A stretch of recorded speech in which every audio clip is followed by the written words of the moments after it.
Velada décima. El sanador. Decidme, querido caballero, ¿habéis soñado con los sacrificios de la noche pasada? El caballero. Sí que he soñado. Y como es ese un país desconocido para mí, todavía no veo los objetos, sino de un modo confuso. Me parece, sin embargo, que el asunto sería muy digno de profundizarse, y no creo en ese sentimiento interior de que hablamos el otro día. Nuestro común amigo ha realmente descubierto en la última velada una rica mina, y ya no faltará más que explotarla. El senador. De eso, precisamente, es de lo que quisiera tratar hoy. Me parece, señor conde, que habéis hablado de sacrificios, que son dignos, de loa y habéis sacado de eso gran número de consecuencias útiles. Creo, además, que la teoría de la reversibilidad es tan natural al hombre que puede mirarse como una verdad innata en toda la expresión de la palabra, puesto que es absolutamente imposible que la hayamos aprendido. Pero, ¿creéis que sucede lo mismo cuando se trata de descubrir, o al menos entrever, la razón de este dogma universal? Cuanto más estudia el universo, tanto más nos inclinamos a creer que el mal procede de una confusión de ideas, y la vuelta al bien depende de una fuerza contraria que nos impulsa sin cesar hacia cierta unidad difícil de concebir. Esa comunidad de méritos y esa reversibilidad que tan perfectamente habéis probado no pueden dimanar sino de esa unidad que nosotros no comprendemos. Reflexionando sobre la creencia general y sobre el instinto natural de los hombres, causa admiración el ver esa tendencia a unir cosas que la naturaleza parece haber separado completamente. Se está muy dispuesto, por ejemplo, a considerar un pueblo, una ciudad, una corporación, pero sobre todo una familia como un ser moral, con sus buenas y malas cualidades, capaz de merecer o desmerecer, y susceptible, por consiguiente, de penas y recompensas. De ahí proviene la preocupación, o para hablar con más exactitud, el dogma de la nobleza, tan universalmente arraigado entre los hombres. Pero si lo sometéis al examen de la razón, no puede resistir esta prueba, porque no hay ninguna distinción que más extraña nos sea que aquella que recibimos de nuestros antepasados. Y, sin embargo, no hay para nosotros otra de más aprecio, ni que con más satisfacción reconozcamos. Y si por cualquier motivo la reprobamos, aun entonces los ataques contra ella son una especie de homenaje indirecto y un reconocimiento formal de esa grandeza que se quiere rechazar. Si la gloria es hereditaria, según la opinión de todos los hombres, la infamia debe también serlo, por la misma razón. Se pregunta algunas veces, con poca reflexión, por qué la infamia del crimen o del suplicio debe recaer sobre la posteridad del culpable. Y los mismos que hacen esta pregunta se vanaglorian enseguida del mérito de sus antepasados, lo cual no deja de ser una contradicción manifiesta. El caballero jamás ha notado esa contradicción. El senador es, sin embargo, bastante notoria.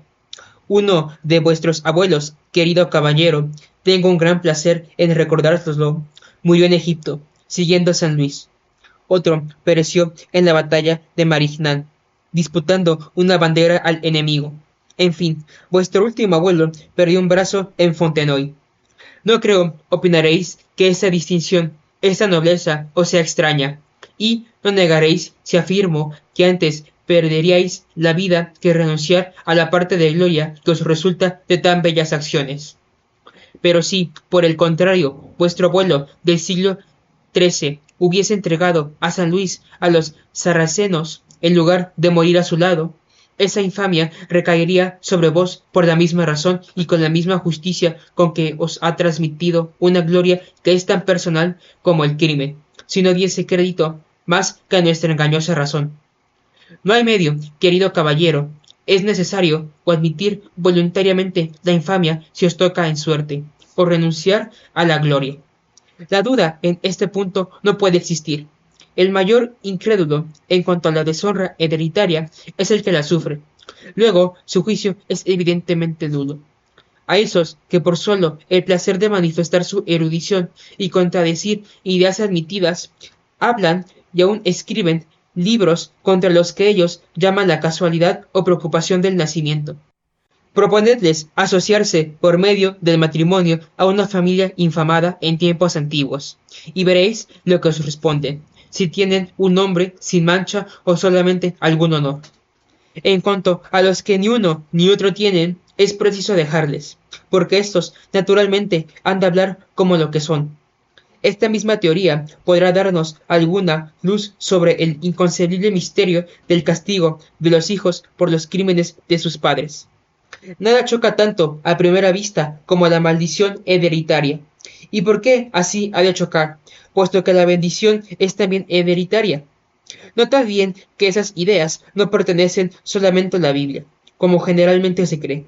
Esa herencia, feliz o desgraciada, de todos los tiempos y de todos los países, pertenece al paganismo, lo mismo que al judaísmo y al cristianismo, a la infancia del mundo, lo mismo que a las naciones viejas. Se encuentra en los teólogos, lo mismo que en los filósofos, en los poetas, lo mismo que en el teatro y la iglesia. Los argumentos que la razón emplea contra esta teoría se parecen a la aporia de Zenón contra la posibilidad del movimiento. No se sabe qué responder, pero se camina. La familia, sin duda, se compone de individuos que, según la razón, nada tienen de común, pero según el instinto y la persuasión universal, toda familia es una. En las familias soberanas, sobre todo, es donde más particular brilla esta unidad. El soberano cambia de nombre y de rostro, pero existe siempre, como se dice en España, yo el rey, vosotros los franceses, querido caballero, tenéis dos bellas máximas, más verdaderas de lo que tal vez se cree. La una, el derecho civil, la muerte coge al vivo, y la otra, de derecho público. El rey no muere. No hay, pues, necesidad de matarlo con el pensamiento cuando se trata de juzgar. Causa admiración ver algunas veces a un inocente monarca perecer miserablemente en una de esas catástrofes políticas, tan frecuentes en el mundo. ¿No creéis que trata de ahogar la compasión en los corazones? Pues bien, sabéis cuánto han hecho sufrir al mío los crímenes recientes, pero atendiéndonos rigurosamente a la razón, ¿qué es lo que se quiere decir cuando se afirma que el rey no muere? Un culpable puede estar limpio de pecado, y aún ser santo el día de su suplicio. Hay crímenes que no están consumados ni bastante caracterizados, sino después de un largo espacio de tiempo. Hay otros que resultan de una multitud de casos más o menos excusables, considerados aisladamente, pero cuya repetición llega, por fin, a hacerse muy criminal. En estos casos es evidente que la pena ha de seguir a la consumación del crimen. Incluso en los crímenes instantáneos, los suplicios quedan siempre en suspenso, y así debe ser. Esta es también una de esas ocasiones tan frecuentes en que la justicia humana refleja a aquella justicia de la cual la nuestra no es más que una imagen y una derivación. Un aturdimiento, una ligereza, una contravención, algún reglamento de policía pueden ser reprimidos al instante. Pero si se trata de un crimen propiamente dicho, jamás es castigado el culpable, sino después de comprobarse bien el delito. Bajo el imperio de la ley mahometana, la autoridad castiga hasta con la muerte al hombre que juzga acreedor a ella, en el momento y en el mismo lugar en que le coge. Y estas bruscas ejecuciones, que no han dejado de tener ciegos admiradores, ofrecen una de las numerosas pruebas del embrutecimiento y reprobación de esos pueblos. Entre nosotros, el procedimiento es enteramente diferente. Es preciso que el culpable sea prendido, que sea acusado y que se defienda. Y sobre todo, es preciso que piense en su conciencia y en sus negocios. Son necesarios preparativos materiales para su suplicio. En fin, se requiere cierto tiempo para conducirlo al lugar del suplicio. El caldazo es un altar. Por consiguiente, no puede alzarse ni quitarse sino por orden de la autoridad. Y estas legales dilaciones, hasta en sus lentitudes, que no dejan de tener ciegos detractores, son una prueba de nuestra superioridad. Si sucede que durante el tiempo que transcurre entre el crimen y el castigo, la soberanía viene a cambiar de nombre, ¿qué le importa esto a la justicia? Es necesario que ella siga su curso ordinario, aun haciendo abstracción de esa unidad que yo contemplo en este momento. Nada es humanamente más justo, porque ningún heredero puede dispensarse de pagar las deudas que tenga la sucesión, a menos que renuncie a ella. La soberanía responde de todos los actos de la soberanía. Todas las deudas, todos los tratados, todos los crímenes lo obligan. Si por algún acto desordenado organiza hoy un germen malo, cuyo desarrollo natural debe obrar una catástrofe dentro de 100 años, este golpe lo recibirá justamente la corona a los 100 años, y para sustraerse a él es preciso renunciarla. Jamás reina tal rey, sino el rey, sea inocente o culpable. Platón, no sé de dónde, me parece que es el Gorgias, nos dice una cosa espantosa, en lo cual no me atrevo a pensar, pero si su proposición se entiende en el sentido en que ahora os la presento, podrá muy bien tener razón. Pueden transcurrir siglos enteros entre el acto meritorio y la recompensa, entre el crimen y el castigo. El rey no puede nacer ni morir más que una vez, dura tanto como la monarquía. Si llega a hacerse culpable, es tratado con gravedad y circunspección, y según las circunstancias es advertido, amenazado, humillado, suspendido, aprisionado, juzgado a ser sacrificado. Después de haber examinado al hombre, examinamos lo que hay de más maravilloso en él, a saber, la palabra, y encontraremos en el mismo misterio, es decir, división inexplicable y tendencia hasta cierta unidad igualmente inexplicable. Las dos épocas más grandes del mundo espiritual son, sin duda, la de la Torre de Babel, en que las lenguas se confundían, y la de Pentecostés, en que hicieron un maravilloso esfuerzo para unificarse. Puede añadirse, como de paso, que esos dos prodigios tan extraordinarios de que se hace mención de la historia del hombre son al mismo tiempo los hechos más ciertos de que tenemos conocimiento. Para cegarlos es preciso a la vez carecer de razón y de probidad. Ved en ellos cómo todo lo que se ha dividido busca luego la unión. Conducidos los hombres por ese sentimiento, lo atestiguan de mil maneras. Han querido, por ejemplo, que la palabra unión significase la ternura, y esta palabra ternura no significa más que la disposición a la unión. Todas sus demostraciones de adhesión, attachment, palabra creada por el mismo sentimiento, son de uniones materiales. Todos se dan la mano estrechamente. Siento la boca el órgano de la palabra, y por lo mismo órgano y expresión de la inteligencia. Todos los hombres han creído que había en la aproximación de dos bocas humanas alguna cosa sagrada que anunciaba la mezcla o confusión de dos almas. El vicio se apodera de todo, y se sirve de todo, pero yo no examino más que el principio en su recta y noble introspección. La religión ha llevado al altar el ósculo de pan, con gran conocimiento de causa. Recuerdo también haber encontrado, al hojear los Santos Padres, párrafos en que se quejan de que el crimen se atreva a hacer servir para sus excesos un signo santo y misterioso. Pero ya sea ocasión para la imprudencia, ya que espante al pudor, o que ría en los puros labios de la esposa y de la madre, de donde se deriva su generalidad y su poder. Nuestra unitiva unidad resulta de nuestra unidad en Dios, tan celebrada por la misma filosofía. El sistema de Malebranche de la visión en Dios no es otra cosa que un soberbio comentario de las tan conocidas palabras de San Pablo. En él vivimos, nos movemos y somos. El panteísmo de los estoicos y el de Spinoza son una corrupción de esa gran idea. Pero es siempre el mismo principio, es siempre la tendencia hacia la unidad.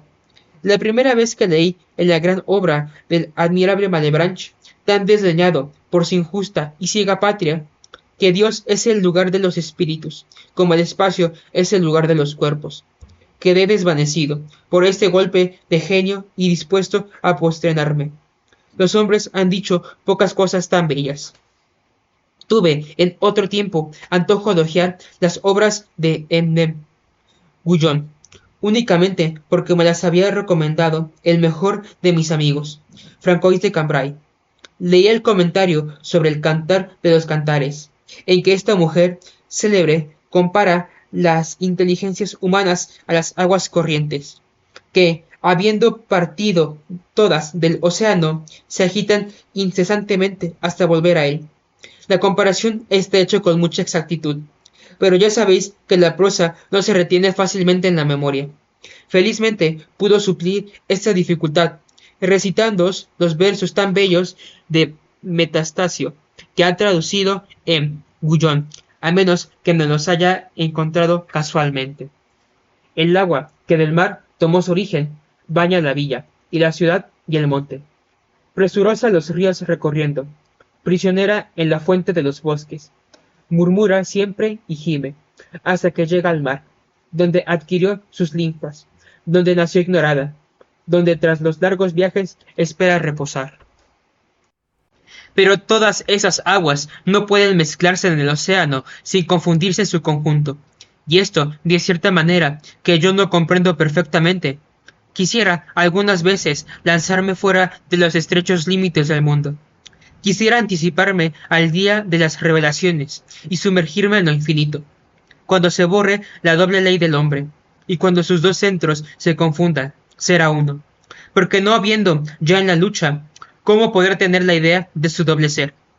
Pero si consideramos a los hombres los unos en presencia de los otros, ¿qué será de ellos? Cuando, anodado el mal, no haya pasiones ni interés personal. ¿Qué vendrá a ser el yo cuando todos los pensamientos sean comunes, como los deseos, cuando todos los espíritus se contemplen beatíficos? ¿Quién puede comprender?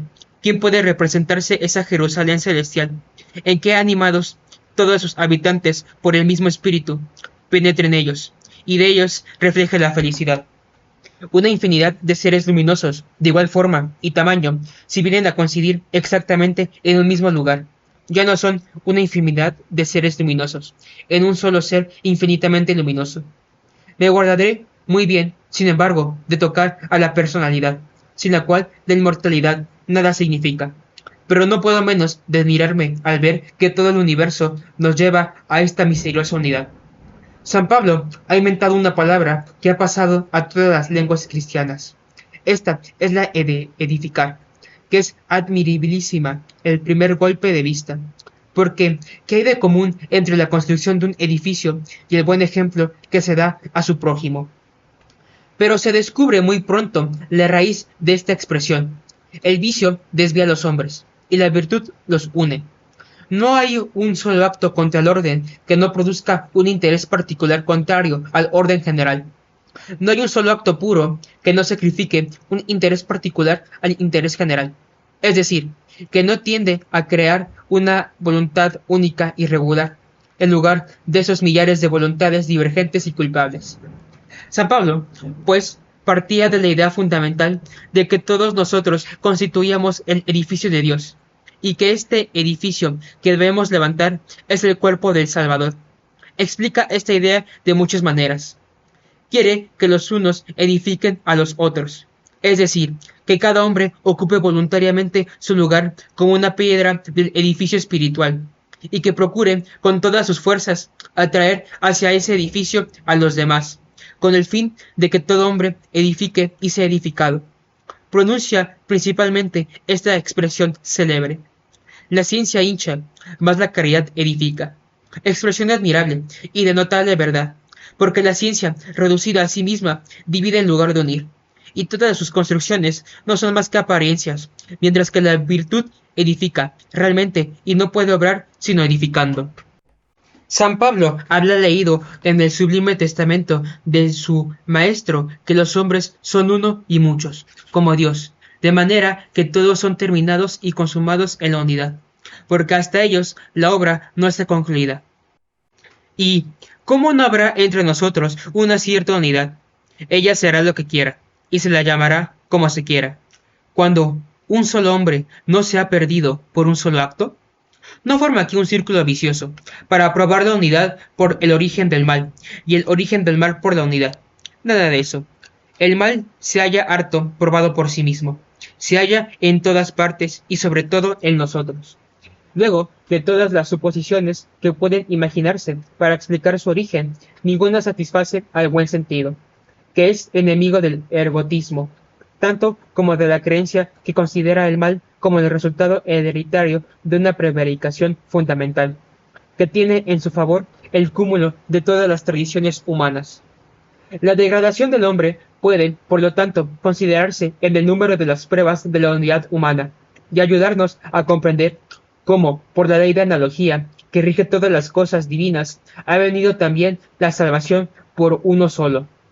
Decíais el otro día, señor conde, que no había dogma cristiano que no estuviese apoyado en alguna tradición universal y tan antigua como el hombre, o sobre algún sentimiento innato que nos es tan propio como nuestra misma existencia.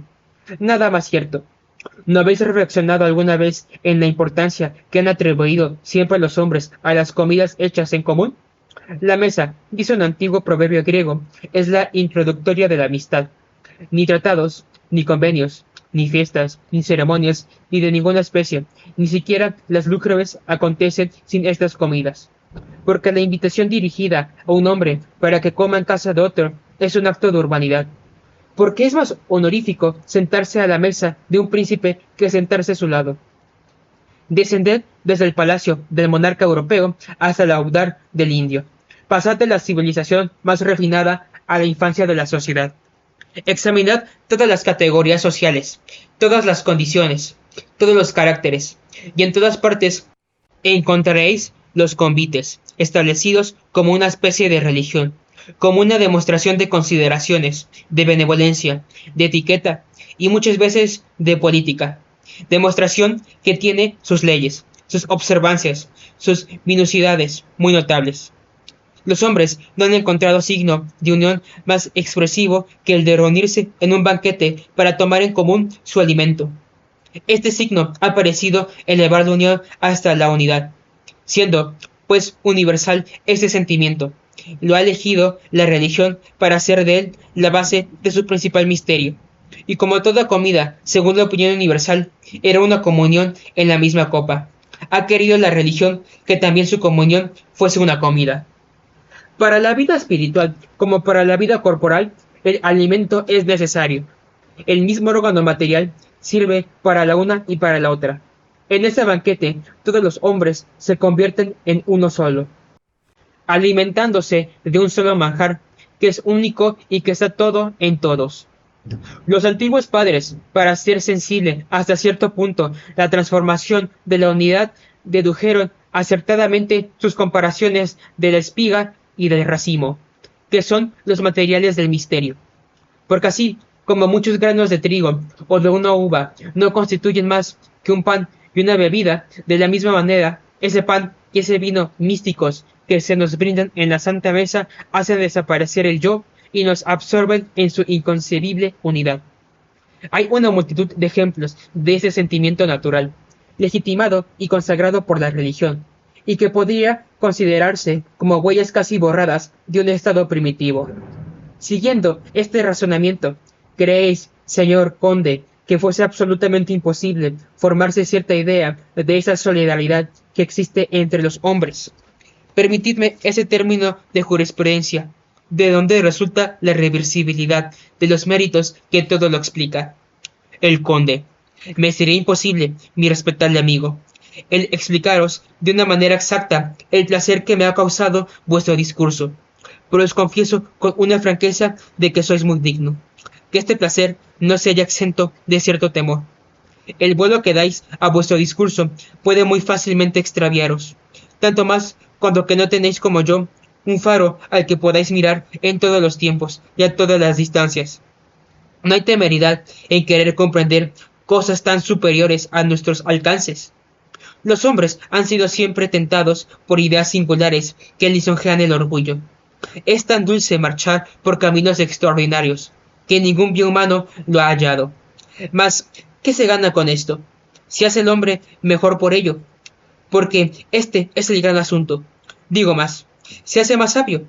¿Por qué conceder nuestra confianza a esas bellas teorías, si no pueden conducirnos ni lejos ni por recto camino?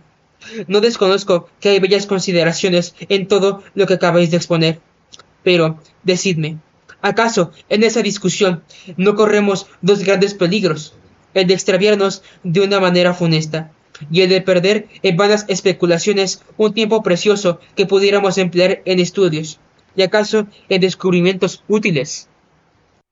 El senador. Sucede precisamente lo contrario, mi querido conde. Nada hay más útil que los estudios que tienen por objeto el mundo intelectual.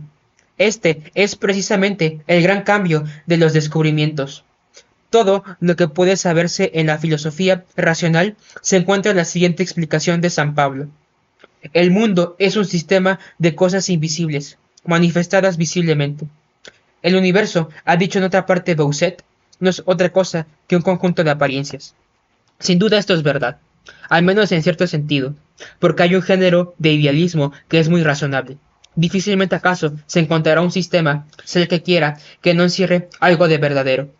Si consideráis que todo ha sido hecho por y para la inteligencia, que todo movimiento es un efecto, de manera que la causa propiamente dicha de un movimiento no puede ser un movimiento, que la palabra causa y materia se excluyen mutuamente, como la del círculo y triángulo, y que todo se refiere en este mundo que nosotros vemos a otro mundo que no vemos, conoceréis fácilmente que vivimos, en efecto, en medio de un sistema de cosas invisibles manifestadas visiblemente. Recorred el círculo de las ciencias, y veréis que comienzan todas por un misterio. El matemático marcha a tientas sobre la base del cálculo de las cantidades imaginarias, aunque sus operaciones sean muy exactas.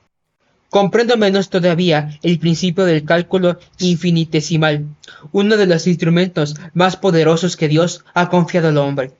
Se admira uno de deducir consecuencias infalibles, de un principio que parece rechazar el buen sentido.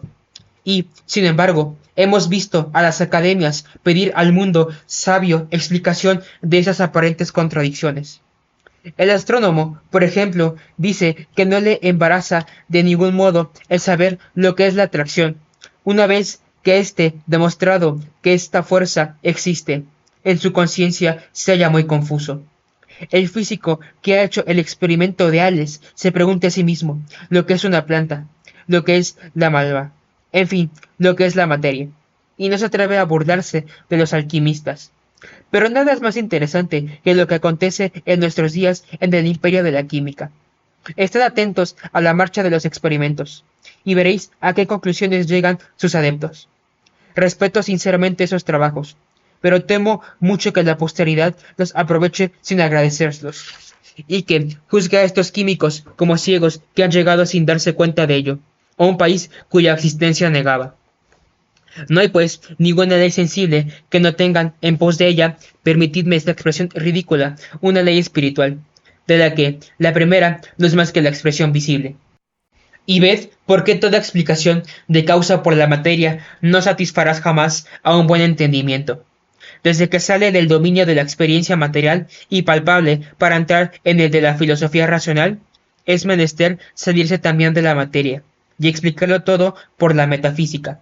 Hablo de la verdadera metafísica, y no de la que ha sido cultivada con tanto ardor durante el último siglo por hombres a quienes se llama seriamente metafísicos. Chistosos metafísicos que han pasado su vida en probar que no hay metafísica. Brutos ilustrados, en quienes el genio estaba animalizado.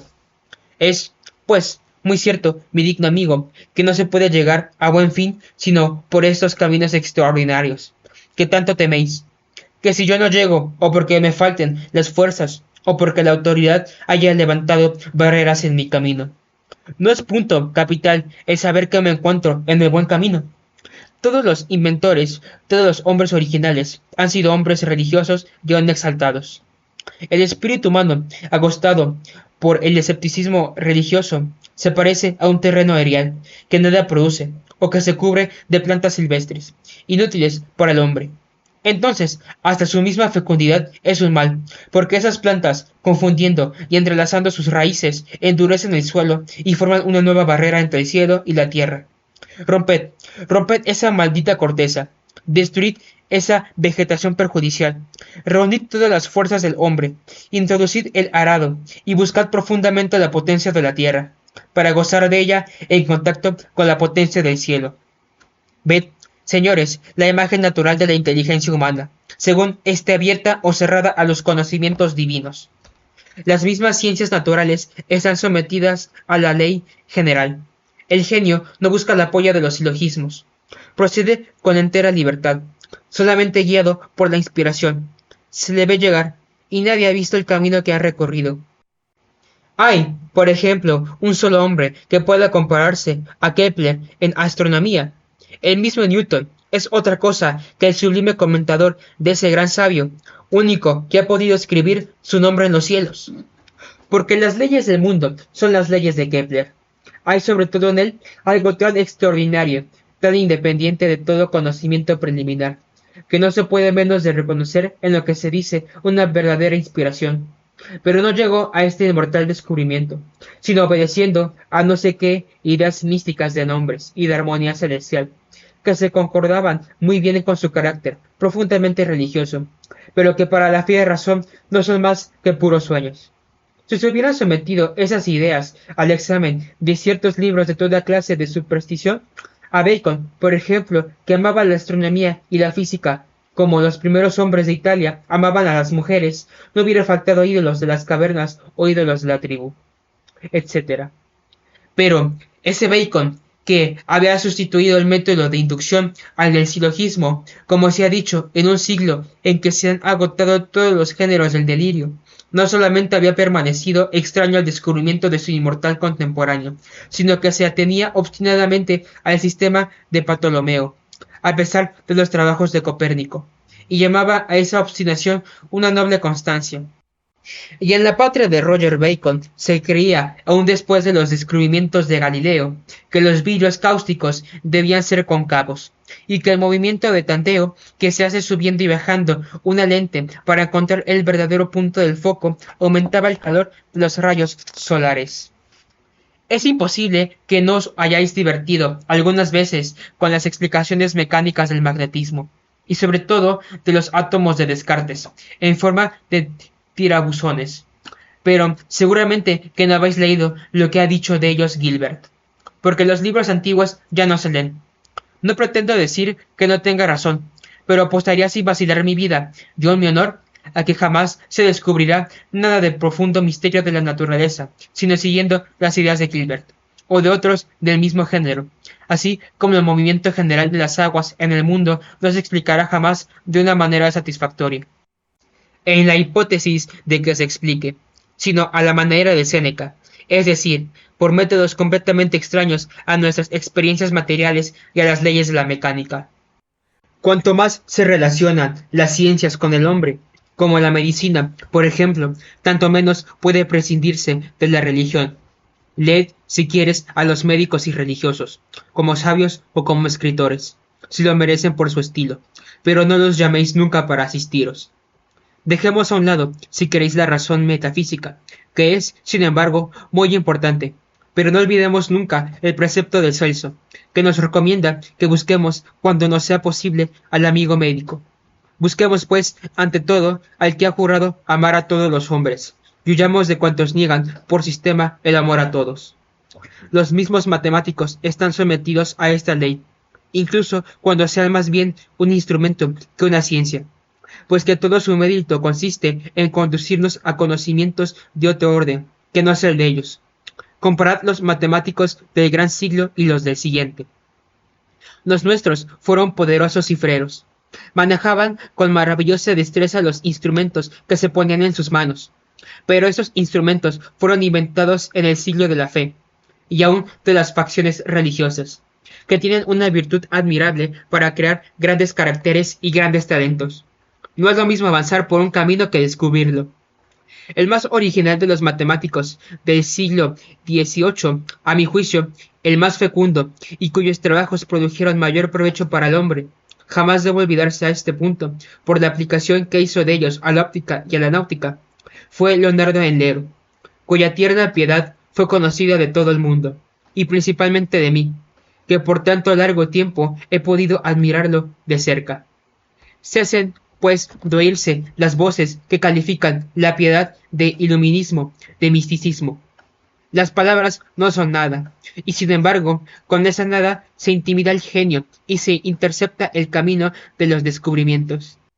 Ciertos filósofos se han convenido en este siglo en hablar de las causas, pero ¿cuándo se querrá comprender que no puede haber causas en el orden material, y que todas ellas deben buscarse en otro orden? Y si esta regla existe, aun tratándose de las ciencias naturales, ¿por qué en las de un orden sobrenatural no nos hemos de entregar sin el menor escrúpulo a investigaciones que podríamos llamar también sobrenaturales? Me admiro, señor conde, de hallar en vos preocupaciones de las que la independencia de vuestro entendimiento debiese verse libre. El conde.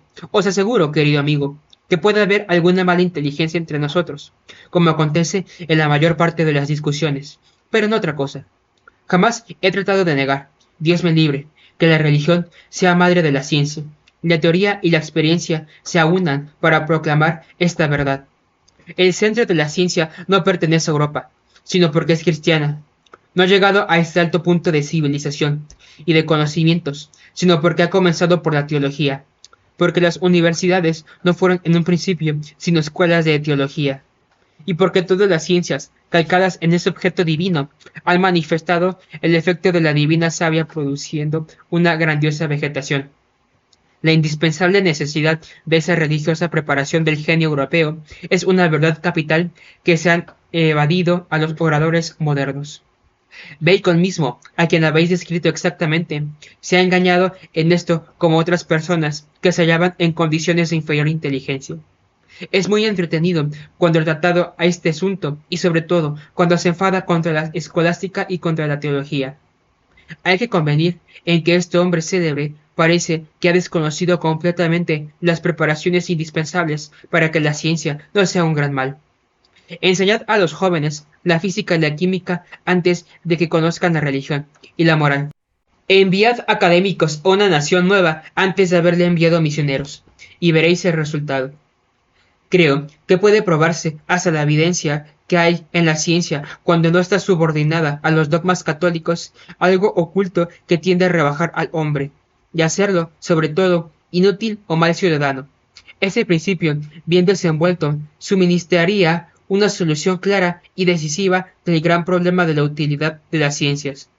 Problema que ha embrollado mucho Rousseau en la mitad del último siglo, con su espíritu falso y sus incompletos conocimientos.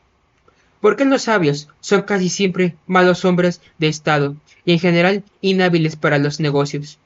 ¿De dónde procede que, por el contrario, los sacerdotes, digo, son naturalmente hombres de Estado? Es decir, ¿por qué el orden sacerdotal los produce con ventaja, guardada la debida proporción entre los diferentes órdenes de la sociedad, sobre todo muy superiores, como esos hombres de Estado naturales? Si puedo explicarme así, que se lanzan a los negocios y los entienden sin preparación, tales como los muchos que emplearon Carlos V y su hijo, que tan admirables nos describe la historia. Porque la más noble, la más fuerte, la más poderosa de las monarquías la han formado al pie de la letra los obispos. Así lo confiesa Gibbon, como las abejas forman una colmena. No concluiría este asunto, pero mi querido senador, por interés mismo de la religión y por el honor que se la debe, recordemos que nada nos recomienda tanto como la sencillez y la obediencia. ¿Quién conoce mejor que Dios nuestra frágil arcilla? Me atrevo a decir que los ignoramos en mucho más importante para nosotros de lo que sabemos. Si existen ciertas cosas que se hallan fuera del alcance de nuestra vista, es sin duda ninguna, porque será peligroso para nosotros el percibirlas distantemente.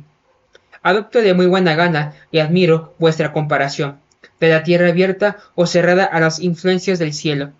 Guardaos, sin embargo, de decir una consecuencia falsa de un principio evidente.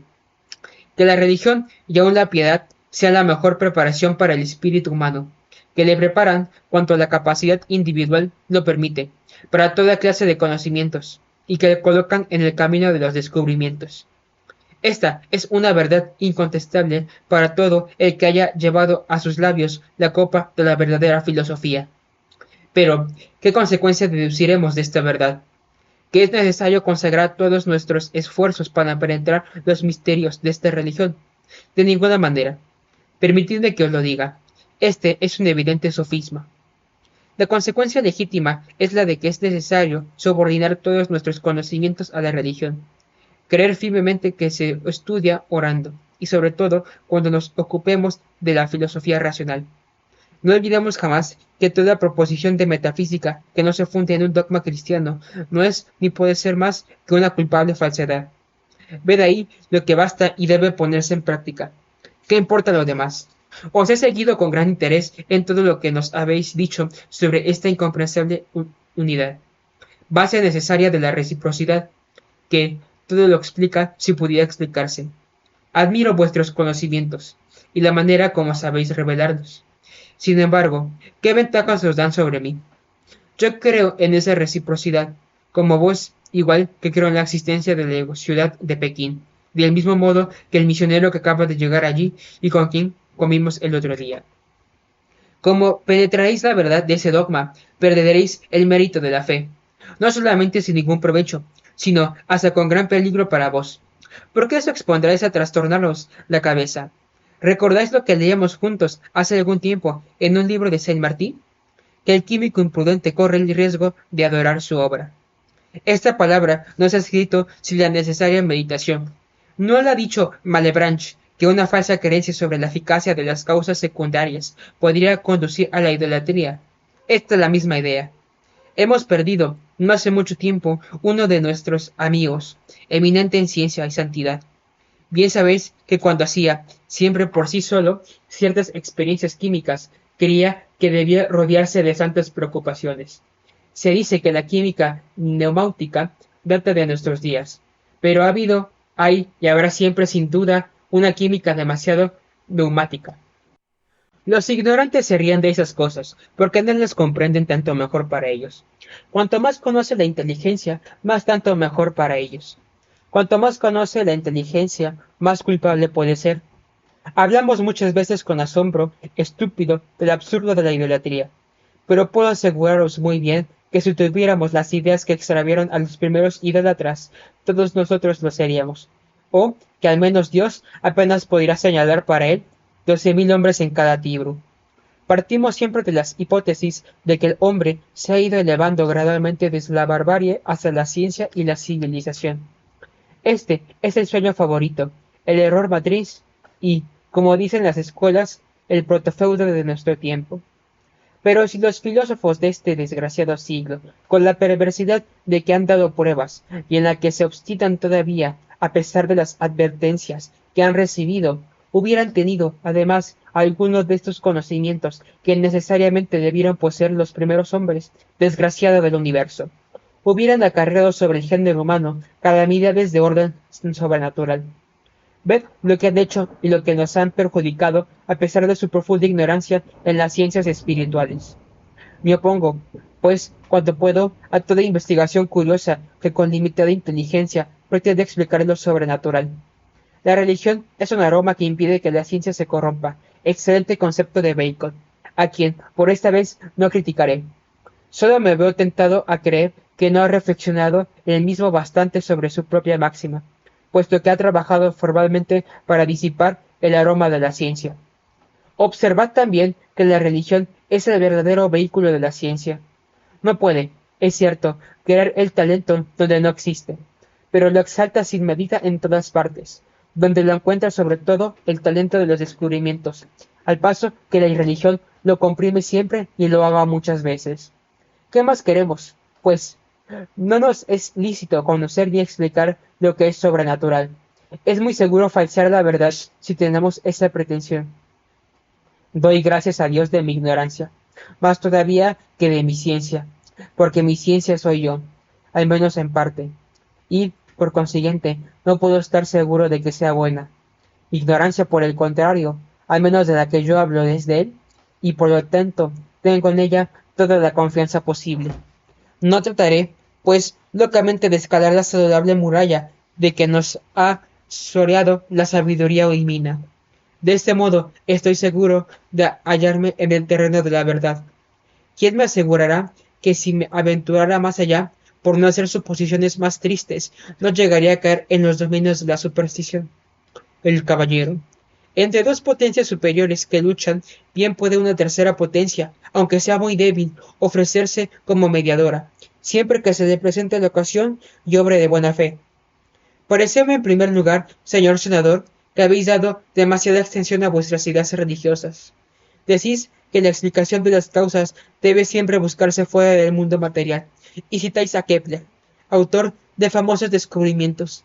basados en yo no sé qué sistema de armonía celeste, de la que no comprendo nada. Pero para nada de esto veo yo que sea necesaria la religión. Se puede ser músico y calcar los acordes sin ser piadoso. Pareceme que Kepler hubiera podido muy bien descubrir sus leyes sin creer en Dios. El senador. Os habéis contestado a vos mismo, señor caballero, al pronunciar esas palabras, fuera del mundo material. Yo no he dicho de ningún modo que cada descubrimiento deba originarse siempre de un dogma, como el pollo sale del huevo. He dicho que no hay causa en la materia, y que, por consiguiente, no debe buscarse en ella. Así es, que solo los hombres religiosos pueden y quieren prescindir de ella. Los otros no creen sino en la materia, y hasta se mofan cuando se les habla de otro orden de cosas.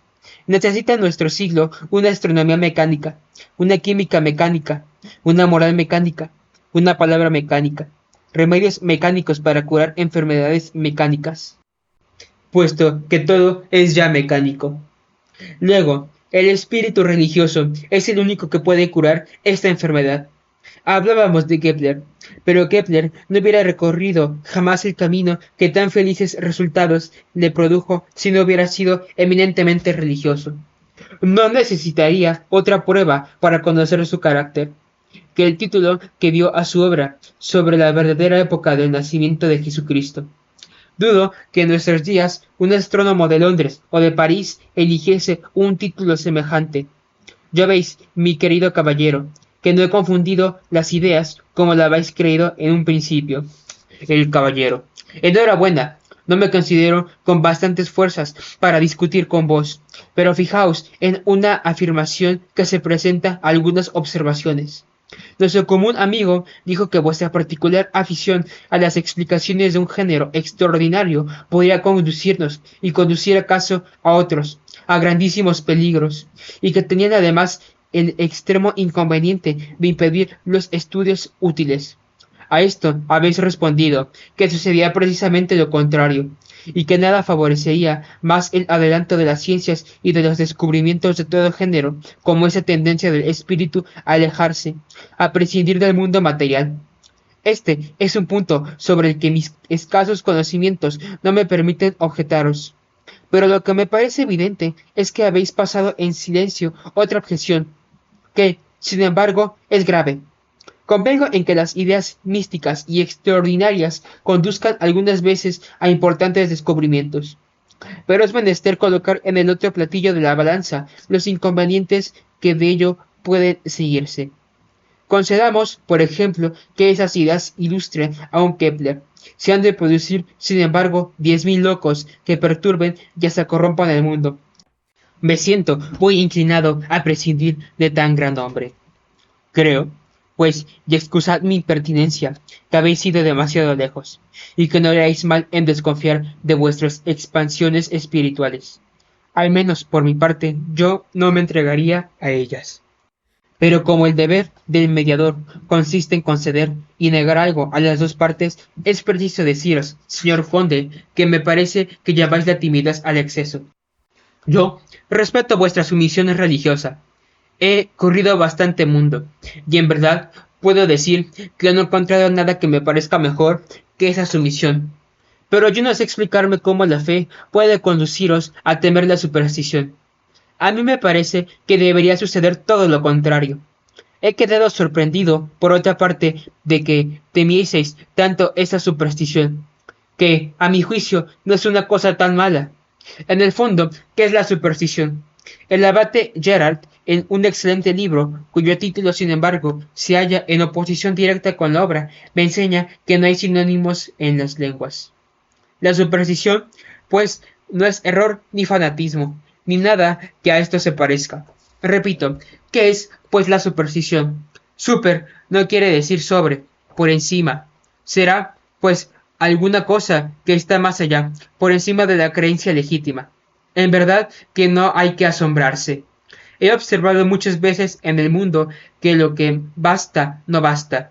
No vayáis a tomar esto como un juego de palabras. El que quiere hacer todo lo que es lícito, hará bien pronto lo que no es.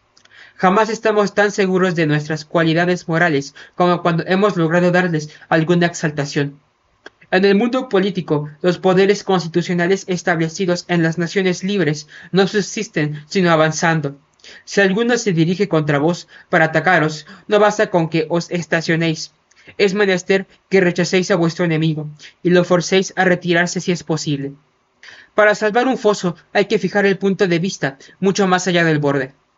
Es a pena de caer adentro. Esta es una regla general, y sería muy singular que la religión fuese una excepción. No creo que un hombre, y menos todavía una nación, puedan con toda precisión estar constantemente en lo cierto. Siempre habrá algún error. Imagino, mis buenos amigos, que apreciáis el honor. Y sin embargo, ¿qué es el honor? ¿O no es nada, o es la superstición de la virtud? En amor, en amistad, en fidelidad, en buena fe, etc., la superstición es apreciable y hasta preciosa, y muchas veces necesaria. ¿Por qué no debe suceder lo mismo con la piedad? Yo me inclino a creer que los clamores contra los excesos de la piedad pertenecen de los enemigos de la piedad. La razón es buena cosa, sin duda alguna, pero no por eso se ha de arreglar todo por la razón. Escuchad este cuentecillo, que acaso sea una historia. Dos hermanas tienen su padre en la guerra, duermen en el mismo cuarto, hace frío y mal tiempo, y hablan de los trabajos y peligros que rodea a su padre.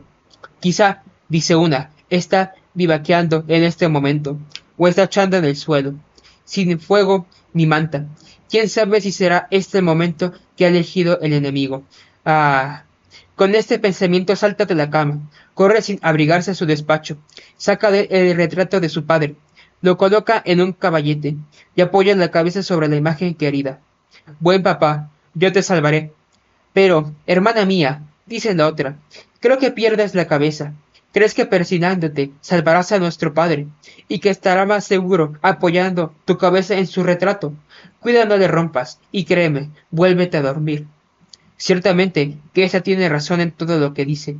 Pero si hubierais de casaros con una de estas hermanas, decidme, graves filósofos, ¿elegirías a la razonadora o a la supersticiosa? Volviendo al asunto, pues creo que la superstición es un fuerte avanzado de la religión, que no se debe destruir, porque no es conveniente que pueda llegarse sin obstáculo al pie del muro, medir la altura y plantar las escalas. Me arguréis con los abusos, pero, en primer lugar, ¿creéis que los abusos de una cosa divina no tengan en ella misma ciertos límites naturales? ¿Y que los inconvenientes de estos abusos puedan igualar jamás al peligro de quebrantar la creencia? Os diré, en segundo lugar, si siguiendo mi comparación, si un fuerte avanzado está demasiado avanzado, esto será un gran abuso, porque solo puede convenir al enemigo, que se servirá de él para ponerse a cubierto y batir la plaza. Y por eso habrá de abolirse el uso de los fuertes avanzados, con el temor de los abusos se concluirá por no tener valor ni siquiera para moverse. Pero hay abusos ridículos y abusos criminales. Este es un punto que no he sabido explicarme.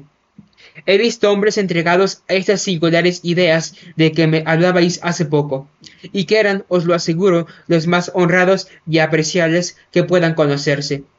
Quiero, con esta oportunidad, referir una historieta que no dejará de divertiros. Ya sabéis cuán retirado y con qué personas pasé el invierno de 1806. Una de las personas que se encontraban allí, señor conde, y que hacía las delicias de nuestra sociedad, era vuestro buen amigo, el antiguo comandante de M., a quien en otro tiempo habéis visto muchas veces en Lyon, y que acababa de terminar su larga y virtuosa carrera. Contaba ya 70 años, cuando lo vimos montar en cólera por primera vez en su vida.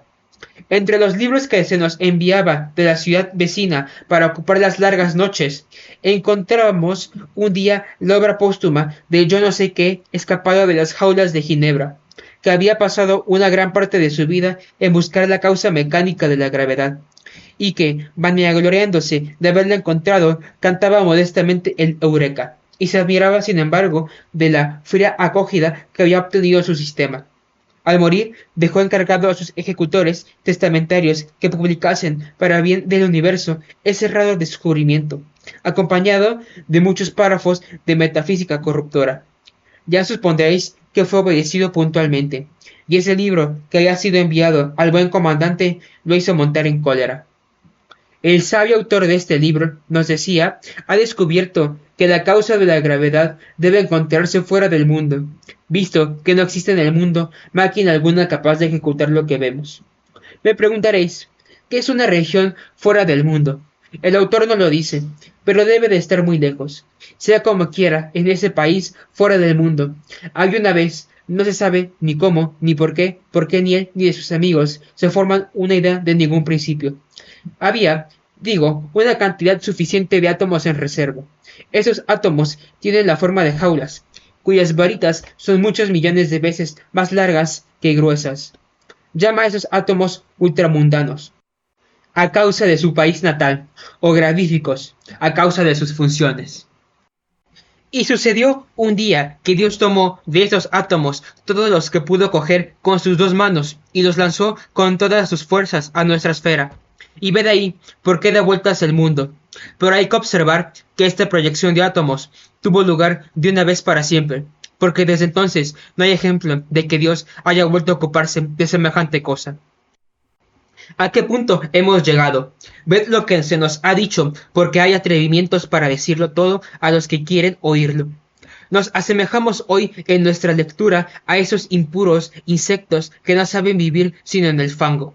Desdeñamos todo lo que instruía, todo lo que consistía en el encanto de nuestros antecesores. Y es bastante bueno un libro para nosotros, con tal que sea malo.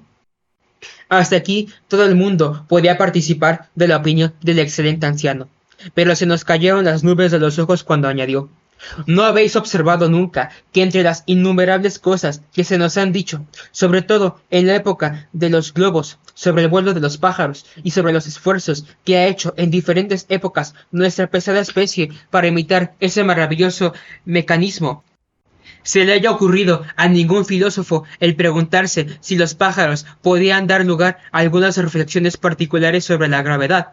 Sin embargo, si los hombres hubieran recordado que toda la antigüedad ha convenido en reconocer en los pájaros algo divino que se les ha consultado siempre acerca del porvenir, que, según una tradición ridícula, se les había declarado anteriores a los dioses, que había ella consagrado ciertas aves a sus divinidades principales, que los sacerdotes egipcios, según Clemente de Alejandría, no comían durante el tiempo de sus purificaciones legales, sino carnes de volátiles, porque las aves eran los más ligeros de todos los animales, y que, según Platón, en su libro de las leyes, la ofrenda más agradable que se podía hacer a los dioses era un ave.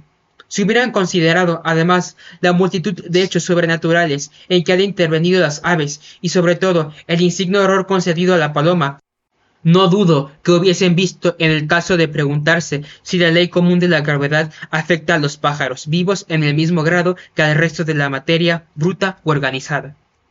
Pero para elevarnos más alto os diré que, si el orgulloso ciego que os citaba poco, en lugar de leer a Lucrecio, que recibió a los 13 años de manos de su padre asesino, hubiera leído las vidas de los santos, adquiriendo así ideas justas sobre el camino que conviene seguir para el descubrimiento de la causa de la gravedad, hubiera visto que entre los milagros incontestables obrados por los elegidos, o que sobraban en sus personas, y cuya certidumbre no puede desconocer el más atrevido escepticismo, no hay ninguno más incontestable ni más frecuente que el arrobamiento o éxtasis material.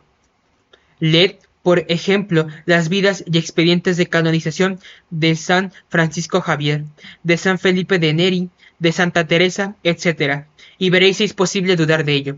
Negaréis la veracidad de los hechos referidos por la misma santa, cuyo genio y candor correspondían con su santidad. Al leerlos se quiere oír a San Pablo contando las donaciones de la primitiva iglesia y prescribiendo reglas para el modo de ofrecerlas últimamente, con una naturalidad, con una calma, con una sangre fría 1000 veces más persuasivas que los más solemnes juramentos. Los jóvenes, en especial los jóvenes estudiosos, y sobre todo los que han sabido precaverse de ciertos peligros, están muy propensos a soñar mientras duermen, que se elevan por los aires y que se mueven en ellos a su voluntad. Un hombre de mucho talento y de excelente carácter, que he visto muchas veces en otro tiempo, pero que ya no volveré a ver, me decía en cierta ocasión, que había sido visitado tantas veces en su juventud por esta clase de sueños, que llegó a sospechar que la ley de la gravedad no era natural para el hombre. A mi vez, puedo aseguraros que la ilusión era en mí algunas veces tan completa que después de despierto tenían que pasar algunos segundos antes de que me hubiese desimpresionado. Pero hay una cosa más grande que todo esto.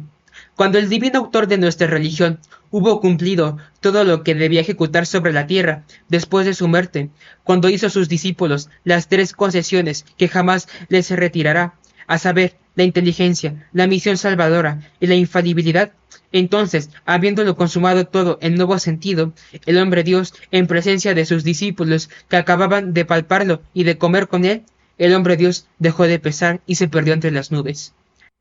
Esto se halla muy distante de los átomos gravíficos. Sin embargo, no hay otro medio de saberlo o de sospechar, al menos lo que es la gravedad. A esas palabras, una risotada que salió de un rincón de la sala nos dejó todos desconcertados. ¿Creéis acaso que el comandante se enfadó? Nada de eso. Se calló, pero observamos en su semblante la expresión de una profunda tristeza mezclada de terror. Yo no puedo explicaros lo interesante que me pareció.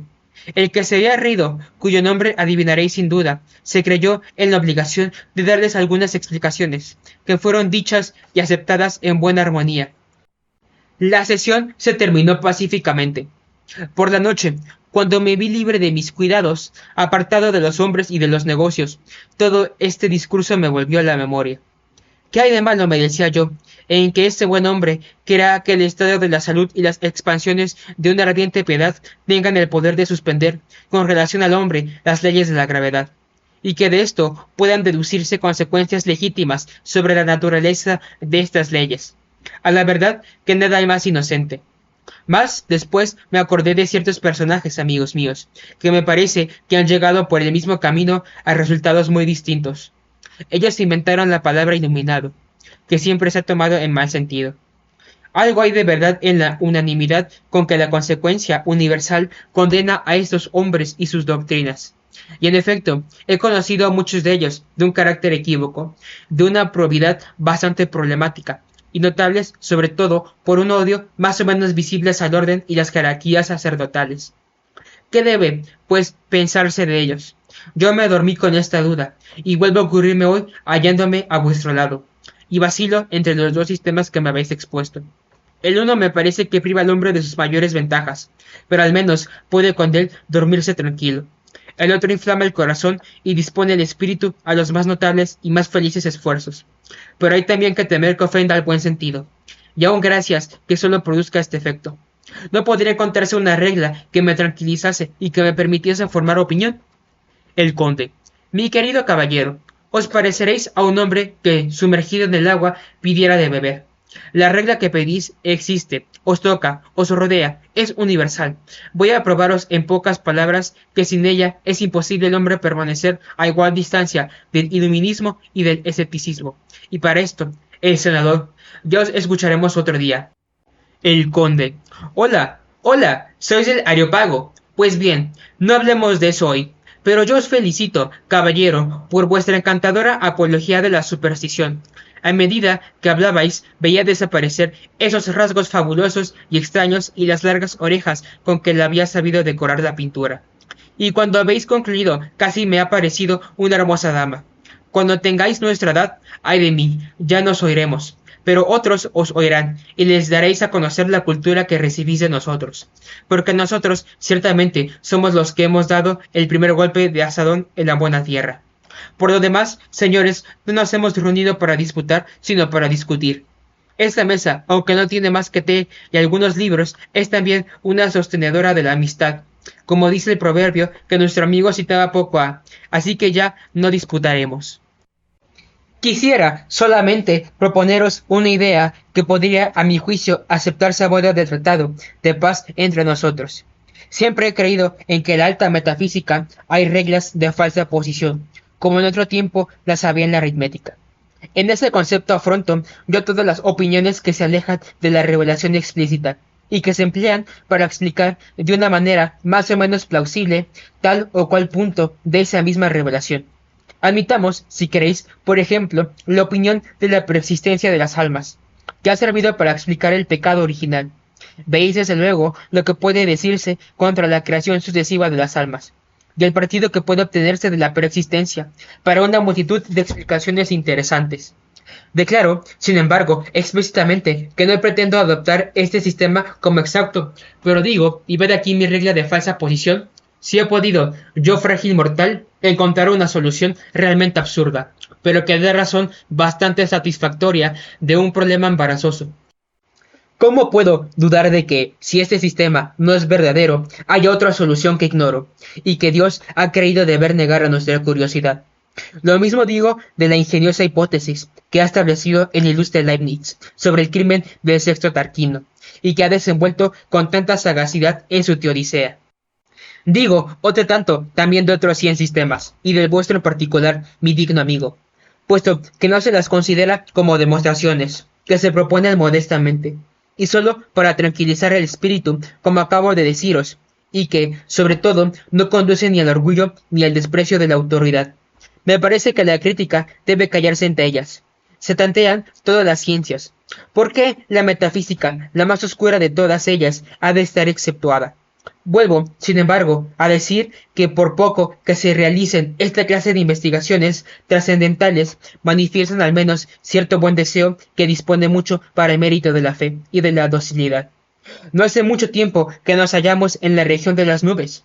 Nos hemos hecho mejores. Yo lo dudo algo. Tiempo sería de descender de nuevo a la tierra. Prefiero mucho, os lo confieso, ideas prácticas y sobre todo esas analogías admirables que se encuentran entre los dogmas del cristianismo y las doctrinas universales que ha profesado siempre el género humano, sin que sea posible asignarles ninguna raíz humana. Después del viaje que acabamos de ejecutar, a vuelo de águila, por las regiones más elevadas de la metafísica, quisiera proponeros algo menos sublime. Hablemos, por ejemplo, de las indulgencias. El senador. La transición es algo brusca. El conde. ¿Por qué la llamáis brusca, querido amigo? No es ni brusca ni intempestiva, porque no hay transición. Nunca nos hemos apartado de la cuestión ni un instante, y tampoco ahora variemos nuestro discurso. No hemos examinado en general la gran cuestión de las penalidades del justo en este mundo, y no hemos reconocido claramente que todas las objeciones fundadas sobre esa pretendida injusticia eran evidentes sofismas. Esta primera consideración nos ha conducido a la de la reciprocidad, reversibilidad, que es el gran misterio del universo. Yo no he rehusado, señor senador, el detenerme un momento con vos en el borde de ese abismo, al que habéis lanzado una penetrante mirada. Si no habéis visto, no se os acusará, al menos de no haber mirado bien. Pero discutiendo nosotros sobre este gran asunto, nos hemos guardado muy bien de creer que el misterio, que todo lo explica, tuviese necesidad él mismo de ser explicado. Es un hecho. Esta es una creencia tan necesaria al hombre como la vista o la respiración. Y esta creencia esparce luz meridiana sobre los caminos de la providencia en el gobierno del mundo moral. Ahora os haré percibir ese dogma universal en la doctrina de la Iglesia, sobre un punto que causó tanto ruido en el siglo XVI, y que sirvió de primer pretexto para uno de los mayores crímenes que los hombres han cometido jamás contra Dios. No hay, sin embargo, padre de familia protestante que no haya concedido indulgencias en su casa, que no haya perdonado a un hijo punible, por la intercesión y por los méritos de otro hijo de quien no tenía queja. No existe ningún soberano protestante que no haya firmado 50 indulgencias durante su reinado, concediendo un empleo o conmutado una pena, etc., por los méritos de los padres, de los hermanos, de los hijos, de los parientes o de los antepasados. Este principio es tan general y tan natural como se muestra a cada momento en los actos más pequeños de la justicia humana. 1000 veces os habéis reído de la balanza que Homero ha colocado en manos de su Júpiter, evidentemente para ponerlo en ridículo. El cristianismo nos manifiesta otra balanza muy distinta. En un lado, todos los crímenes, en el otro, todas las santificaciones. En este lado, las buenas obras de todos los hombres, la sangre de los mártires, los sacrificios y las lágrimas de la inocencia acumulándose sin cesar para equilibrar el mal que, desde el origen de las cosas, vierte en el otro platillo sus emponzoñados raudales. Es menester que al final la salud salga victoriosa, y para acelerar esta obra universal, cuya expectación hace gemir a todos los seres, basta que el hombre vigile. no solamente disfruta de sus propios méritos, sino que le son también imputadas por la justicia eterna las satisfacciones de los demás fieles, puesto que no lo ha querido así y que se ha hecho digno de esta reciprocidad. Nuestros hermanos disidentes nos han negado este principio, como si la redacción que ellos admiten con nosotros fuera otra cosa que una grande indulgencia, o concedida al género humano por los infinitos méritos de la inocencia, voluntariamente inmolada por él. Ved sobre este punto una observación importante. El hombre, que es hijo de la verdad, ha sido de tal manera creado para la verdad, que no puede ser engañado sino por la verdad corrompida o mal interpretada. Ellos han dicho, el hombre Dios ha pagado por nosotros, luego no tenemos necesidad de otros méritos. En vez de decir, luego los méritos del inocente pueden servir del culpable.